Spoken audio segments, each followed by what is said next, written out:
राजा विक्रमादित्य के गुणों का बखान करने के लिए उनके सिंहासन से इस बार तीसरी पुतली निकलती है। वह राजा भोज को विक्रमादित्य की भाग्य और पुरुषार्थ की कहानी सुनाती है, जो इस प्रकार है। एक बार भाग्य और पुरुषार्थ के बीच इस बात को लेकर बहस हुई कि उन दोनों में सर्वश्रेष्ठ कौन है। भाग्य ने कहा कि हर किसी को जो भी मिलता है वह भाग्य से ही मिलता है।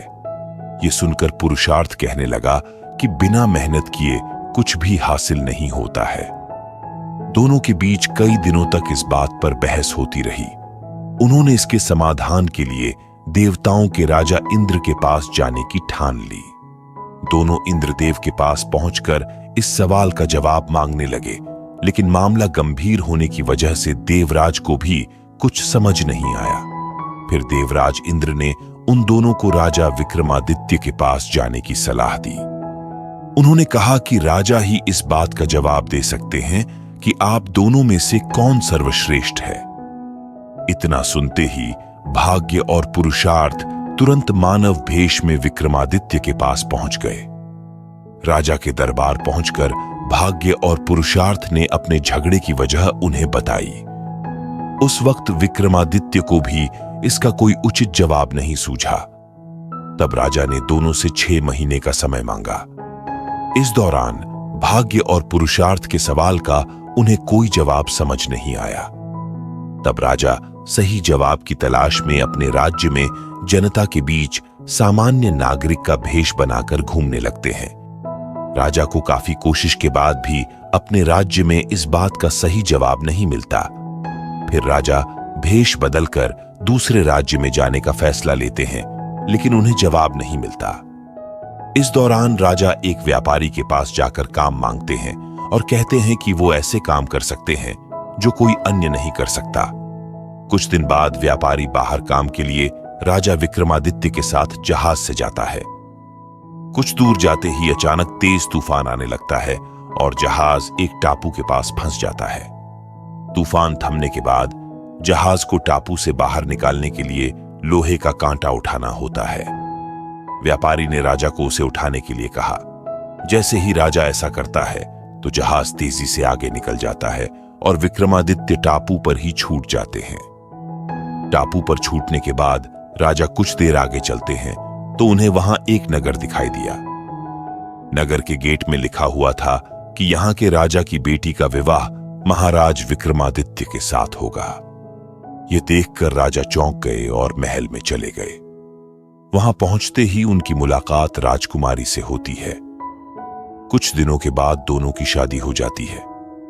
महल में कुछ दिन बीताने के बाद राजा विक्रमादित्य अपनी पत्नी व राज्य की राजकुमारी को लेकर अपने राज्य की ओर निकल जाते हैं। रास्ते में राजा की भेंट एक सन्यासी से होती है। वह सन्यासी चमत्कारी माला व एक छड़ी राजा को देता है। सन्यासी ने राजा को बताया कि इस माला को पहनने पर व्यक्ति गायब हो जाता है और छड़ी से सोने से पहले जो भी मांगा जाए वो मिल जाता है। राजा सन्यासी को उपहार के लिए धन्यवाद कहते हैं और आगे बढ़ जाते हैं। राजा महल पहुंचकर राजकुमारी को अंदर कमरे में भेज देते हैं और खुद बगीचे में चले जाते हैं। वहां उनकी मुलाकात एक गायक और ब्राह्मण से होती है। दोनों ने राजा को बताया कि वो इस दिन का सालों से इंतजार कर रहे थे।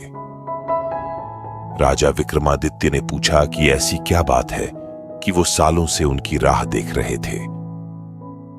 दोनों ने बताया कि वो गरीब हैं और सालों से बगीचे में ये सोचकर मेहनत कर रहे हैं कि एक दिन राजा उनके सब दुखों को दूर कर देंगे। इतना सब सुनते ही राजा ने सन्यासी से मिली माला गायक को दे दी और छड़ी ब्राह्मण को। उसके बाद राजा अपने दरबार चले गए।